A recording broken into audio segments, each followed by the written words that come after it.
পক্ষাঘাতগ্রস্ত এক অসহায় বৃদ্ধা মায়ের প্রতি ছেলের বউয়ের চরম নিষ্ঠুরতা ও বিশ্বাসঘাতকতার ঘটনা শুনলে যে কোনো মানুষের রক্ত জল হয়ে যাবে।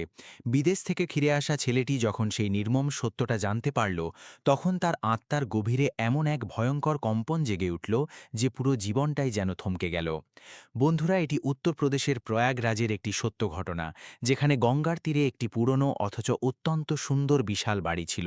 সেই বাড়িতে বাস করতেন সুরাজ সিং, যিনি একটি পণ্যবাহী জাহাজের ক্যাপ্টেন হিসাবে দায়িত্ব পালন করতেন। তার দেহ ছিল দীর্ঘ, শরীর ছিল মজবুত এবং স্বভাব ছিল অত্যন্ত শান্ত প্রকৃতির। সমুদ্রের ভয়াবহ ঝড়ের সঙ্গে লড়াই করা এই মানুষটি তার মায়ের সামনে একেবারে ছোট বাচ্চার মতো হয়ে যেতেন। তার মা সরস্বতী দেবী কয়েক বছর আগে পক্ষাঘাতের কারণে বিছানায় পড়ে গিয়েছিলেন। শরীরের অর্ধেক অংশ কাজ করত না, কিন্তু চোখ এবং মস্তিষ্ক সবকিছু বুঝতে পারত। সুরজ সিংয়ের স্ত্রী ছিল নিশা, অত্যন্ত সুন্দরী, মিষ্টি কণ্ঠস্বরের অধিকারিণী এবং সবসময় শাড়িতে সেজেগুজে থাকত। মহল্লার মহিলারা তাকে আদর্শ ছেলের বউ বলে সম্বোধন করত।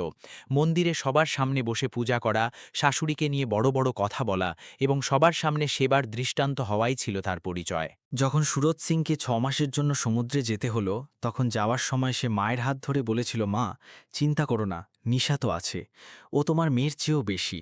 সরস্বতী দেবী কিছু বলতে পারেননি, কিন্তু তার চোখে হালকা উদ্বেগের ছাপ ফুটে উঠেছিল। তিনি আবার নিশার দিকে তাকালেন। নিশা, মা এখন তোমার দায়িত্ব। নিশা সঙ্গে সঙ্গে তার পা ছুঁয়ে চোখের জল ফেলে বলল, আপনি নিশ্চিন্ত হয়ে যান, আমি মাঝিকে নিজের মায়ের চেয়েও বেশি আগলে রাখব। সুরজ সিং সেই মুহূর্তে তার মায়ের কপালে চুম্বন করল এবং ভারাক্রান্ত হৃদয়ে বাড়ি ছেড়ে চলে গেল। শুরুর কয়েকদিন সবকিছু ঠিকঠাক চলছিল। বাড়িতে পরিচারিকা আসত, ওষুধ সময় মতো দেওয়া হতো এবং নিশা সবাইকে জানাতো যে সে শাশুড়ির সেবায় কতটা ব্যস্ত থাকে। কিন্তু যতদিন যেতে লাগলো, নিশার আসল রূপ সামনে আসতে শুরু করলো। একদিন সকালে সে বিরক্ত হয়ে বলল, কতদিন আমি এই বুড়ির দেখাশোনা করব? আমারও তো জীবন আছে। সেই দিনের পর থেকে পরিচারিকাকে ছাড়িয়ে দেওয়া হলো। সরস্বতী দেবীর ঘর বন্ধ থাকতে শুরু করলো। খাবারও কখনো মিলত, কখনো মিলত না। জলের জন্য তাকে ঘন্টার পর ঘন্টা অপেক্ষা করতে হতো। কিছুদিনের মধ্যে পরিস্থিতি আরও খারাপ হয়ে গেল।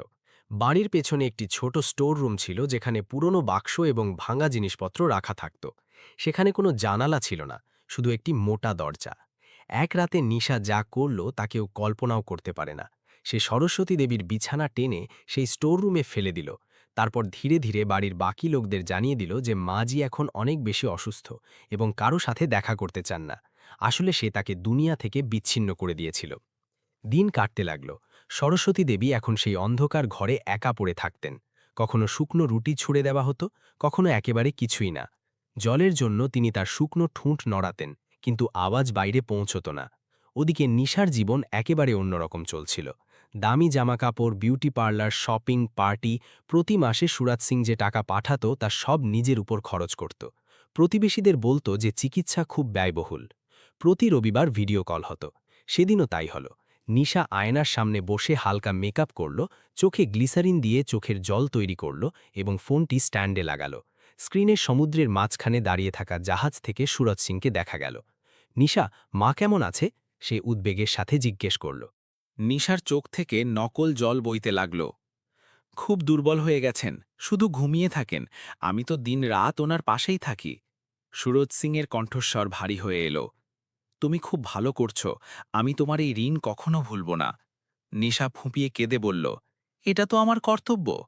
ওদিকে অন্ধকার ঘরে সরস্বতী দেবী সেই সময় তৃষ্ণায় ছটপট করছিলেন। কল শেষ হতেই নিশার চেহারা বদলে গেল। সে টিস্যু দিয়ে চোখের জল মুছল এবং হাসতে হাসতে বলল, কর্তব্য? হ্যাঁ, অনেক বড় কর্তব্য পালন করছি। সে উঠে ধীরে ধীরে বাড়ির পেছনের অংশে চলে গেল। সেখানে পৌঁছে পকেট থেকে চাবি বের করল এবং ভারী তালাটি খুলল। দরজা খুলতেই পচা দুর্গন্ধের একটি ঝাপটা বাইরে এলো। ভেতরে মেঝের ওপর নোংরা গদিতে সরস্বতী দেবী পড়েছিলেন। দুর্বল, শুকনো এবং কষ্টে শ্বাস নিচ্ছিলেন। তিনি অনেক কষ্টে চোখ খুললেন। জল! তাঁর ঠোঁট নড়ল। নিশা ঘৃণা ভরে বলল, সব সময় জল জল, আমি কি কাজের মেয়ে নাকি? সে কিছু না দিয়েই ফিরে এলো এবং দরজা বন্ধ করে দিল। অন্ধকার আবার ঘরটিকে গিলে নিল। সময় বয়ে চলল। ওদিকে সমুদ্রে সুরজ সিংয়ের জাহাজ কাজ শেষ করে ফেরার প্রস্তুতি নিচ্ছিল। নির্ধারিত তারিখের 2 সপ্তাহ আগেই মিশন শেষ হয়ে গেল। ক্যাপ্টেন জিজ্ঞেস করলেন, বাড়ি যেতে চাও? সুরজ সিংয়ের মুখে অনেক মাস পর হাসি ফুটল। সঙ্গে সঙ্গে সে ভাবল এবার না জানিয়ে যাবে। মা এবং নিশা দুজনকে সারপ্রাইজ দেবে। 2 দিন পর দুপুরে একটি ট্যাক্সি প্রয়াগরাজের সেই গলিতে এসে থামল। সুরজ সিং দ্রুত সিঁড়ি বেয়ে ওপরে উঠল, পকেট থেকে পুরনো চাবি বের করে দরজা খুলল।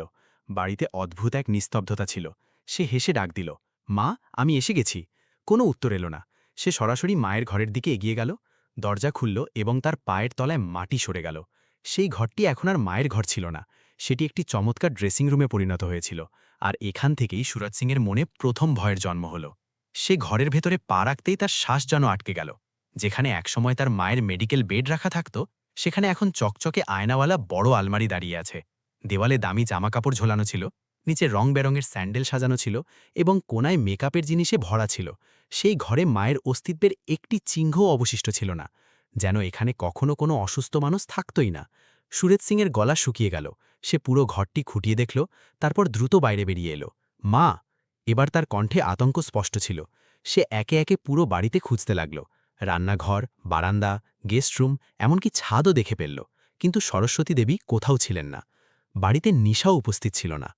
পুরো বাড়িতে শুধু এসির হালকা আওয়াজ আর অদ্ভুত এক নীরবতা। তার হৃৎস্পন্দন দ্রুত হয়ে গেল।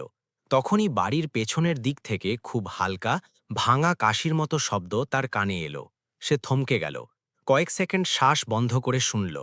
আওয়াজ আবার এলো, অত্যন্ত দুর্বল, যেন কারো মধ্যে আর প্রাণ অবশিষ্ট নেই। সুরজ সিং ধীরে ধীরে সেই দিকে এগিয়ে গেল। সেখানে সেই পুরনো স্টোর রুম ছিল যেখানে লোহা লক্কর রাখা হতো। দরজার বাইরে বড় একটি লোহার তালা ঝুলছিল। তালার কাছে দাঁড়াতেই সে একটি ভয়াবহ দুর্গন্ধ অনুভব করল। পচা জামা কাপড়, ওষুধ এবং প্রস্রাবের মেশানো দম বন্ধ করা গন্ধ।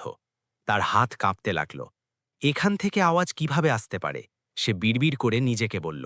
সে দরজা খোলার চেষ্টা করল, কিন্তু তালা মজবুতভাবে বন্ধ ছিল। এখন তার ভেতরের অস্থিরতা ভয়ে পরিণত হয়েছিল। সে এদিক ওদিক তাকালো এবং পাশে পড়ে থাকা লোহার একটি ভারী রড তুলে নিল। পুরো শক্তি দিয়ে তালায় আঘাত করল। প্রথমবার তালা নড়ল, দ্বিতীয়বার দরজা কেঁপে উঠল এবং তৃতীয়বার তালাটি ভেঙে নিচে পড়ে গেল। সুরজ সিং কাঁপানো হাতে দরজা খুলল। ভেতরে ঘন অন্ধকার ছিল। যেমনই বাইরের আলো ভেতরে গেল, সামনের দৃশ্য দেখে তার হৃৎপিণ্ড থেমে গেল। মেঝের ওপর নোংরা গদিতে অত্যন্ত রোগা একটি আকৃতি পড়েছিল। শরীরে নোংরা জামাকাপড়, চুল এলোমেলো এবং মুখ এত শুকিয়ে গেছে যে চেনা দেয় তিনি সরস্বতী দেবী ছিলেন। সুরজ সিংয়ের মুখ দিয়ে আপনিতেই বেরিয়ে এলো, মা!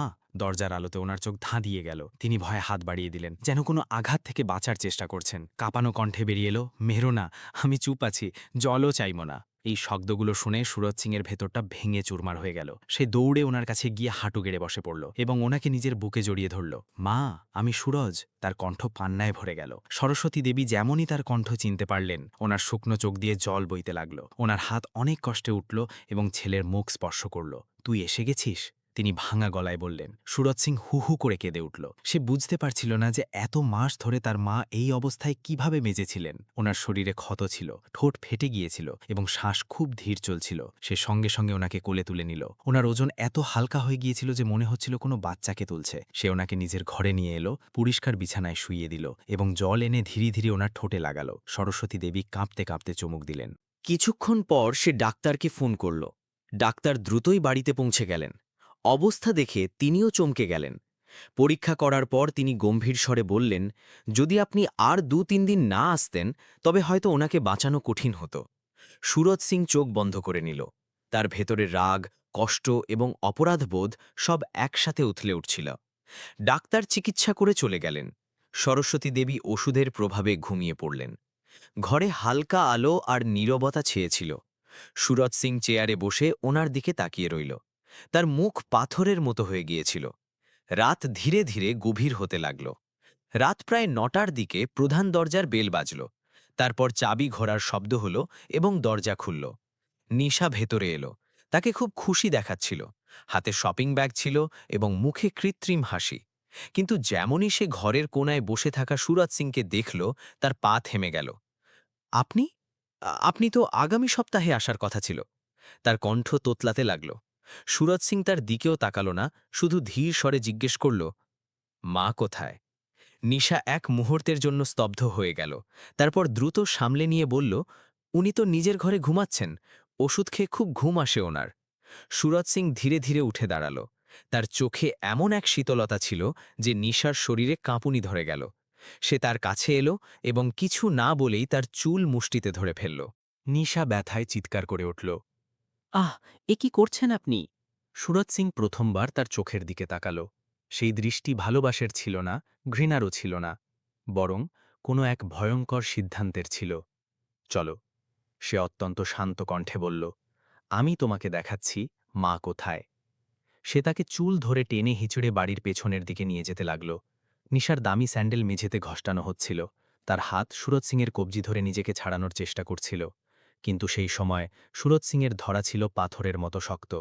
তার চোখে এখন কোনো তাড়াহুড়ো ছিল না, কোনো চিৎকার ছিল না, শুধু এক নীরব এবং শীতল সিদ্ধান্ত ছিল।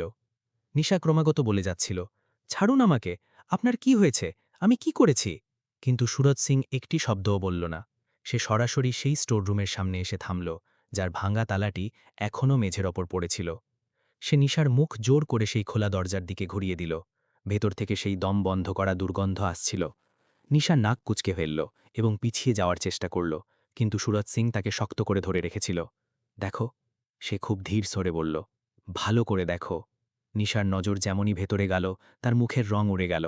নোংরা গদি, দেওয়ালে দাগ, মেঝেতে শুকনো জলের দাগ, সব তার সামনে ছিল। কিন্তু সে বুঝতে পারছিল না যে সুরজ সিং কতটা জেনেছে। এটা কি? সে কৃত্রিম বিস্ময়ে জিজ্ঞাসা করল। এখানে তো কাবার্ড রাখা ছিল। সুরজ সিং হঠাৎ হেসে উঠল। সেই হাসি খুশির ছিল না, বরং কোনো এক ভেঙে যাওয়া মানুষের ছিল। কাবার্ড? সে পুনরাবৃত্তি করল। আমার মা তোমার কাছে কাবার্ড ছিল? তার শব্দগুলো সরাসরি নিশার বুকে বিঁধল। সে কিছুক্ষণ চুপ থাকল, তারপর বলল, আপনি ভুল বুঝছেন, আমি তো ওনার সেবা করছিলাম। সুরজ সিং তার কথা শেষ হওয়ার আগেই তাকে জোরে ভেতরে ধাক্কা দিয়ে দিল। নিশা টাল সামলাতে না পেরে সেই নোংরা গদির ওপর পড়ে গেল। তার হাত এবং জামাকাপড় সঙ্গে সঙ্গে নোংরায় মাখামাখি হয়ে গেল। দুর্গন্ধ এত তীব্র ছিল যে তার বমি আসতে শুরু করল। সে ঘাবড়ে গিয়ে উঠল এবং বাইরে বেরোতে চাইল, কিন্তু সুরজ সিং দরজায় দাঁড়িয়ে গেল। না, সে শক্ত কণ্ঠে বলল, আজ তুমিও এখানেই থাকবে। নিশার চোখে এখন আসল আতঙ্ক নেমে এলো। আপনি পাগল হয়ে গেছেন নাকি? আমাকে বাইরে যেতে দিন। সে দরজার দিকে এগোতে চাইল, কিন্তু সুরজ সিং তাকে আবার ভেতরে ধাক্কা দিল। সে বাইরে থেকে দরজা বন্ধ করল এবং হুড়কো আটকে দিল। ভেতর থেকে নিশার চিৎকার ভেসে এলো, সুরজ সিং, এটা অপরাধ, আমি পুলিশ ডাকব। বাইরে দাঁড়িয়ে সুরজ সিং শান্ত স্বরে বলল, পুলিশ অবশ্যই আসবে, সকাল ৮টায়। নিশা এক মুহূর্তের জন্য চুপ হয়ে গেল। মানে কি? সে ঘাবড়ে গিয়ে জিজ্ঞাসা করল। মানে এই যে আমি নিজেই পুলিশ ডেকেছি, সুরজ সিং বলল। ওদের বলবো আমার মায়ের সাথে কি হয়েছে। তার শব্দগুলো স্পষ্ট এবং শীতল ছিল। ভেতর থেকে দরজা ধাক্কানোর আওয়াজ আসতে লাগল। না, এমন করবেন না, আমরা কথা বলতে পারি। নিশা কাঁদতে শুরু করল, কিন্তু এখন তার কণ্ঠে সেই আত্মবিশ্বাস ছিল না যা কয়েক ঘন্টা আগে পর্যন্ত ছিল। সুরজ সিং কিছুক্ষণ দরজার বাইরে দাঁড়িয়ে থাকল। ভেতর থেকে কান্না, কাশি এবং ঘাবড়ে যাওয়ার আওয়াজ আসতেই থাকল। সে জানত যে এটা সেই অন্ধকার যেখানে তার মা মাসাধিককাল ছিলেন। তফাৎ শুধু এতটুকুই ছিল যে এখন দরজার বাইরে সে নিজে দাঁড়িয়েছিল। রাত লম্বা ছিল। বাড়ির এক অংশে বন্ধ ঘরের ভেতরে নিশা প্রথমবার অনুভব করল যে একাকিত্ব কী জিনিস। প্রতিটি শব্দ তাকে ভয় দেখাচ্ছিল। তার তৃষ্ণা পেল, কিন্তু পাশে কোনো পরিষ্কার জল ছিল না। সে দরজা ধাক্কাতে ধাক্কাতে ক্লান্ত হয়ে গেল। ধীরে ধীরে তার কণ্ঠ বসে যেতে লাগল। সে বুঝতে শুরু করল যে একটি একটি মিনিট কতটা ভারী হতে পারে। ওদিকে অন্য ঘরে সুরজ সিং তার মায়ের কাছে বসে থাকল। সরস্বতী দেবী ওষুধের প্রভাবে ঘুমিয়েছিলেন। সে বারবার ওনার শ্বাস দেখছিল, ওনার কপালে হাত বুলিয়ে দিচ্ছিল এবং নিজেকে সামলানোর চেষ্টা করছিল। তার ভেতরে কষ্টের আগুন ছিল, কিন্তু সে এখন চিৎকার করতে চাইছিল না। সে ঠিক করে নিয়েছিল যে যা হবে আইনের সামনেই হবে। রাত কেটে গেল। ভোরের হালকা আলো জানালা দিয়ে ভেতরে আসতে লাগল। ঠিক ৮টার সময় বাড়ির বেল বাজল। সুরাজ সিং দরজা খুলল। সামনে পুলিশ দাঁড়িয়েছিল। তাদের সাথে একজন নারী কনস্টেবল এবং একজন ডাক্তারও ছিলেন। সুরাজ সিং কিছু না বলে তাদের ভেতরে আসতে দিল। সে সরাসরি স্টোররুমের দিকে ইশারা করল। পুলিশ ইন্সপেক্টর দরজা খুললেন। ভেতরে বসে থাকা নিশার অবস্থা বদলে গিয়েছিল। তার মেকআপ লেপটে গিয়েছিল, জামাকাপড় নোংরা ছিল এবং চোখে সারা রাতের আতঙ্ক স্পষ্ট দেখা যাচ্ছিল। যেমনই সে পুলিশকে দেখল, কাঁদতে কাঁদতে বলল, ওরা আমাকে আটকে রেখেছিল, ও পাগল হয়ে গেছে। কিন্তু ইন্সপেক্টর কড়া নজরে তার দিকে তাকালেন এবং জিজ্ঞেস করলেন, এই ঘরটি কিসের জন্য ব্যবহার করা হতো? নিশা চুপ হয়ে গেল। সুরজ সিং শান্ত স্বরে সব কথা জানাল। ডাক্তার ঘরের অবস্থা দেখে মাথা নাড়লেন। পুলিশ সঙ্গে সঙ্গে নিশাকে হেফাজতে নিল। তার হাতে হ্যান্ডকাফ পরানো হলো। সে প্রতিবাদ করতে চাইল, কিন্তু শব্দ বেরোচ্ছিল না। যখন পুলিশ তাকে বাইরে নিয়ে যাচ্ছিল, সুরজ সিং দরজায় দাঁড়িয়েছিল। সে একবারও তার দিকে তাকায়নি। তার জন্য এখন সব শেষ হয়ে গেছে। আর এখান থেকেই সেই বাড়ির ভাগ্য চিরতরে বদলে গেল। যাই হোক বন্ধুরা, পুলিশ নিশাকে নিয়ে বাইরে বেরিয়ে গেল। কিন্তু বাড়ির ভেতরে এখনও সেই রাতের ভারী নীরবতা ছড়িয়েছিল। দরজা বন্ধ হতেই সুরজ সিং কিছুক্ষণ সেখানেই দাঁড়িয়ে থাকল। তার হাত শিথিল হয়ে গিয়েছিল, যেন শরীর থেকে সব শক্তি বেরিয়ে গেছে। সে ধীরে ধীরে চোখ বন্ধ করল এবং দীর্ঘশ্বাস নিল। এটি জয়ের অনুভূতি ছিল না, বরং এমন একজন মানুষের ক্লান্তি ছিল যে নিজের বাড়িকেই নরক হতে দেখেছে। কিছুক্ষণ পরেই সে মায়ের ঘরে গেল। সরস্বতী দেবী এখন জেগে গিয়েছিলেন। জানালা দিয়ে আসা সকালের রোদ ওনার মুখে পড়ছিল, যাতে অনেক মাস পর ওনার মুখটা কিছুটা শান্ত দেখাচ্ছিল। তিনি ছেলেকে দেখলেন তো ওনার চোখে আবার সেই মমতা ভরে এলো। সুরজ সিং ওনার কাছে বসে পড়ল এবং ওনার হাত নিজের হাতের মধ্যে নিল। সেই হাত খুব দুর্বল ছিল, কিন্তু তাতে এখনও সেই আপন ভাব ছিল যা শৈশবে তাকে সাহস দিত। মা, এখন সব ঠিক আছে, সে ধীর স্বরে বলল। সরস্বতী দেবী ঠোঁট নড়ানোর চেষ্টা করলেন। কণ্ঠ খুব হালকা ছিল, কিন্তু স্পষ্ট ছিল। তুই এসে গেছিস, এখন আর কিচ্ছু চাই না। ওনার চোখ দিয়ে জল গড়িয়ে পড়ল। এত কষ্টের পরেও ওনার শব্দে কোনো অভিযোগ ছিল না, ছিল শুধু শান্তি। সুরজ সিং নিজেকে ধরে রাখতে পারল না। সে ঝুঁকে মায়ের কপালে চুম্বন করল। তার চোখের জলও ওনার হাতের ওপর টপকে পড়ল। সেই মুহূর্তে কোনো ক্যাপ্টেন ছিল না, কোনো শক্ত মানুষ ছিল না, ছিল শুধু একজন ছেলে যে তার মাকে হারাতে হারাতে বাঁচিয়ে এনেছে। কয়েক ঘণ্টা পর অ্যাম্বুলেন্স এলো এবং সরস্বতী দেবীকে হাসপাতালে নিয়ে যাওয়া হলো। ডাক্তাররা ওনাকে সঙ্গে সঙ্গে ভর্তি করলেন। বেশ কয়েকদিন ওনার চিকিৎসা চলল। শরীর খুব দুর্বল হয়ে গিয়েছিল, কিন্তু ধীরে ধীরে অবস্থা স্থিতিশীল হতে লাগল। সুরজ সিং সারাক্ষণ সেখানেই থাকত। নিজে ওনাকে খাবার খাইয়ে দিত, ওষুধ দিত এবং রাতে ওনার কাছেই চেয়ারে ঘুমাত। একদিন দুপুরে সরস্বতী দেবী চোখ খুললেন এবং ধীরে জিজ্ঞেস করলেন, তুই খেয়েছিস? এতদিনের কষ্টের পরেও মায়ের প্রথম প্রশ্নটি সেই একই ছিল, ছেলের সম্পর্কে। সুরজ সিং মুচকি হাসল, যদিও তার চোখ ভরে এসেছিল। খেয়ে নেব মা, আগে তুমি ঠিক হয়ে যাও, সে বলল। সরস্বতী দেবী তৃপ্তির নিঃশ্বাস নিলেন এবং চোখ বন্ধ করলেন। ঘরে এক অদ্ভুত শান্তি ছিল, ভয়ের নয় বরং স্বস্তির। যেন দীর্ঘ ঝড়ের পর সমুদ্র শান্ত হয়েছে। ওদিকে পুলিশ তদন্ত শুরু করল। প্রতিবেশীদের বয়ান নেওয়া হলো, ডাক্তারের রিপোর্ট তৈরি হলো এবং স্টোররুমের ছবি প্রমাণ হিসেবে জমা দেওয়া হলো। মামলা পরিষ্কার ছিল। নিশার বিরুদ্ধে বৃদ্ধের উপর নিষ্ঠুরতা এবং খুনের মামলা দায়ের করা হলো। আদালতে যখন সত্যিটা সামনে এলো, তখন সবাই স্তব্ধ হয়ে গেল। যে মহিলাকে মানুষ আদর্শ ছেলের বউ ভাবত, সেই এত নির্দয় হতে পারে? কয়েক মাস পর রায় এলো। নিশাকে দীর্ঘ কারাদণ্ড দেওয়া হলো। যখন পুলিশ তাকে জেলে নিয়ে যাচ্ছিল, তার মুখে এখন কোনো অহংকার ছিল না, কোনো কৃত্রিম জল ছিল না, ছিল শুধু শূন্যতা। সে সবকিছু হারিয়ে ফেলেছিল। সময় কাটতে লাগল। সুরজ সিং সেই বাড়িটি বিক্রি করে দিল। সেই বাড়িটি এখন তার জন্য স্মৃতির বোঝা হয়ে দাঁড়িয়েছিল। সে মাকে নিয়ে শহরের শান্ত এলাকায় একটি ছোট অথচ পরিষ্কার পরিচ্ছন্ন বাড়িতে থাকতে শুরু করল। সেখানে কোনো ভয় ছিল না, অন্ধকার ছিল না, বন্ধ ঘর ছিল না, ছিল শুধু খোলা হাওয়া, রোদ আর শান্তি। ধীরে ধীরে সরস্বতী দেবীর শরীরও ভালো হতে লাগল। তিনি পুরোপুরি সুস্থ না হলেও এখন হাসতে পারতেন, কথা বলতে পারতেন এবং সবচেয়ে বড় কথা, নিরাপদ বোধ করতেন। প্রতিদিন বিকেলে সুরজ সিং ওনাকে হুইল চেয়ারে বসিয়ে ছাদি নিয়ে যেত। দুজনে চুপচাপ সূর্যাস্ত দেখত। কখনো কখনো সরস্বতী দেবী তার মাথায় হাত বুলিয়ে দিতেন এবং সে বাচ্চার মতো চোখ বন্ধ করে নিত। একদিন তিনি বললেন, বাবা, ভগবান তোকে সঠিক সময় পাঠিয়ে দিয়েছে, নইলে আমি তোকে শেষবারও দেখতে পেতাম না। সুরজ সিং সঙ্গে সঙ্গে ওনার হাত ধরে ফেলল। এমন কথা বলো না মা, এখন আমি কোথাও যাব না। তার কণ্ঠে দৃঢ়তা ছিল। সেই বিকেলে আকাশে হালকা লাল আভা ছড়িয়ে পড়ছিল। বাতাস ছিল শীতল এবং দূর থেকে মন্দিরের ঘণ্টার আওয়াজ আসছিল। সরস্বতী দেবী দীর্ঘশ্বাস নিলেন এবং হাসলেন। হয়তো প্রথমবার তিনি অনুভব করলেন যে তার ছেলে সত্যি এখন তার কাছে আছে। সুরজ সিং আকাশের দিকে তাকালো। তার মনে হল দীর্ঘ অন্ধকারের পর তার জীবনেও সকাল হয়েছে। সে ধীরে মায়ের কাঁধে শালটি ঠিক করে দিল এবং হুইল চেয়ার এগিয়ে নিয়ে গেল। সেই দিনের পর সেই বাড়িতে আর কখনো চিৎকার শোনা যায়নি, কখনো ভয় আসেনি। সেখানে ছিল শুধু এক মা এবং ছেলের শান্ত জীবন, যেখানে ভালোবাসা ধীরে ধীরে কষ্টের ক্ষতগুলো ভরিয়ে দিয়েছিল। কথায় আছে, মন্দ কাজ যতই লুকানো হোক না কেন, একদিন সামনে আসবেই। আর যখন কোনো ছেলের হৃদয় তার মায়ের জন্য স্পন্দিত হয়, তখন তা দুনিয়ার সবচেয়ে বড় শক্তিতে পরিণত হয়। সেদিন সুরজ সিং কোনো প্রতিশোধ নেয়নি। সে শুধু তার মাকে ন্যায় বিচার বাইয়ে দিয়েছিল, এবং হয়তো নিজেকেও। সেই পড়ন্ত বিকেলের রোদে মা এবং ছেলের ছায়া ছাদে লম্বা হয়ে ছড়িয়ে পড়ল। যেন অতীতের অন্ধকার পেছনে ফেলে আসা হয়েছে এবং সামনে শুধু শান্তিতে ভরা জীবন বাকি আছে। বন্ধুরা, এই গল্পের শিক্ষা স্পষ্ট। অন্ধবিশ্বাস কখনো কখনো সবচেয়ে বড় ধোঁকা হয়ে দাঁড়ায়, কিন্তু সত্য ভালোবাসা এবং সত্যের শেষ পর্যন্ত জয় হয়ই। মা বাবার সেবা লোক দেখানো নয়, মন থেকে করতে হয়।